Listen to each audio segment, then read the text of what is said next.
Shalom, Bapak Ibu dan Saudara-saudari yang terkasih dalam Tuhan Yesus Kristus. Hari ini memiliki tema Barak, Faith Without Honor. Terambil dari Ibrani pasal 11 ayat 32 sampai dengan 34. Demikian. Dan apakah lagi yang harus aku sebut? Sebab aku akan kekurangan waktu apabila aku hendak menceritakan tentang Gideon, Barak, Simson, Yefta, Daud, dan Samuel, dan para nabi, yang karena iman telah menaklukkan kerajaan-kerajaan, mengamalkan kebenaran, memperoleh apa yang dijanjikan, menutup mulut singa-singa, memadamkan api yang dahsyat. Mereka telah luput dari mata pedang, telah beroleh kekuatan dalam kelemahan, telah menjadi kuat dalam peperangan, dan telah memukul mundur pasukan-pasukan tentara asing. Dan sekali lagi, Barak adalah seorang tokoh di mana Barak memiliki iman untuk memenangkan peperangan. Latar belakang ini dimulai ketika bangsa Israel melakukan apa yang jahat di mata Tuhan. Sehingga bangsa Israel ini diserahkan kepada bangsa Kanaan dan diperlakukan secara sangat tidak baik selama 20 tahun. Dan akhirnya mereka berseru kepada Tuhan.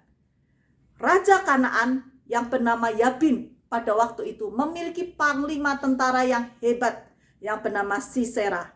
Memiliki 900 kereta kuda yang kalau pada zaman saat ini seperti tank, ya, begitu hebat, begitu ditakuti, dan merupakan senjata perang yang luar biasa mematikan. Itu adalah satu pihak bangsa Kanaan. Di pihak lain, bangsa Israel punya Deborah, seorang nabi perempuan, menyuruh Barak untuk pergi berperang. Bukankah Tuhan Allah Israel memerintahkan demikian? Majulah, bergeraklah menuju Gunung Tabor dengan membawa 10.000 orang Bani Naftali dan Bani Zebulon bersama-sama dengan engkau. Dan aku akan menggerakkan Sisera, panglima tentara Yabin, dengan kereta-keretanya dan pasukan-pasukannya menuju engkau ke sungai Kison. Dan aku akan menyerahkan dia ke dalam tangan. Lalu apa yang terjadi? Jawab Barak kepada Deborah, jika engkau turut maju, maka aku pun maju. Tetapi jika engkau tidak turut maju, maka aku pun tidak maju, kata Deborah. Baik, aku turut. Hanya engkau tidak akan mendapat kehormatan dalam perjalanan yang engkau lakukan ini. Sebab Tuhan akan menyerahkan Sisera ke dalam tangan perempuan. Lalu Deborah bangun, berdiri, dan pergi bersama-sama dengan Barak ke Kades. Barak mengerahkan suku Zebulon dan suku Naftali ke Kades. Selama 10.000 orang maju mengikuti dia. Juga Deborah maju bersama dengan dia. Deborah menyuruh Barak untuk maju karena Tuhan sekali lagi telah pergi sebelum mereka pergi. Barak dan 10.000 orang yang bersamanya turun dari Gunung Tabor, berperang melawan Sisera dan pasukannya. Karena pertolongan Tuhan tidak ada seorang pun tentara Sisera yang hidup. Sedangkan Sisera yang berhasil melarikan diri, dia lari menuju ke tenda Yael, seorang wanita Kinet. Dahulu punya sejarah yang baik dengan keluarga ini.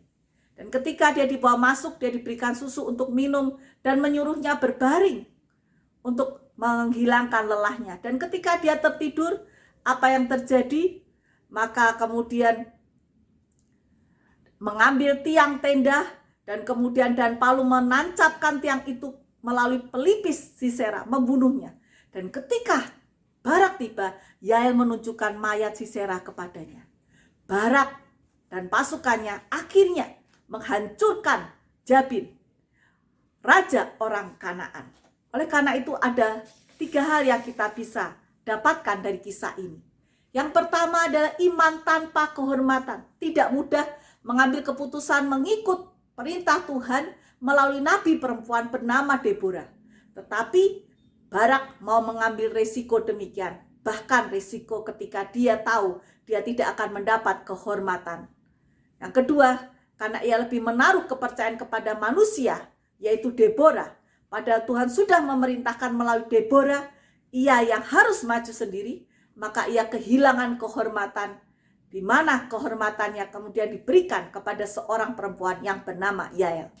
Dan yang ketiga, walaupun demikian, dia tetap menjadi pahlawan iman, karena dia tetap mengandalkan Tuhan dan bukan kekuatan militer yang dimilikinya. Dalam kehidupan kita sehari-hari, kita bisa pelajari 3 hal. Yang pertama, iman itu pasti mengandung resiko. Siapkah kita beriman meskipun kita tidak mendapat pujian ataupun kehormatan seperti Barak? Yang kedua, iman itu selalu dapat melihat kenyataan dengan jelas dan logis. Tetapi di pihak lain, iman juga melihat Tuhan yang berkarya melebihi kenyataan yang ada. Iman Barak melihat Tuhan yang berkarya bisa mengalahkan Sisera dan tentaranya. Yang ketiga, iman itu tidak memandang laki-laki dan perempuan. Deborah, seorang perempuan, dia juga merupakan hakim-hakim. Di masa itu Tuhan pakai Deborah beriman. Barak laki-laki, dia juga beriman. Oleh karena itu semua bisa dipakai oleh Tuhan. Siapkah kita dipakai oleh Tuhan di dalam rencananya?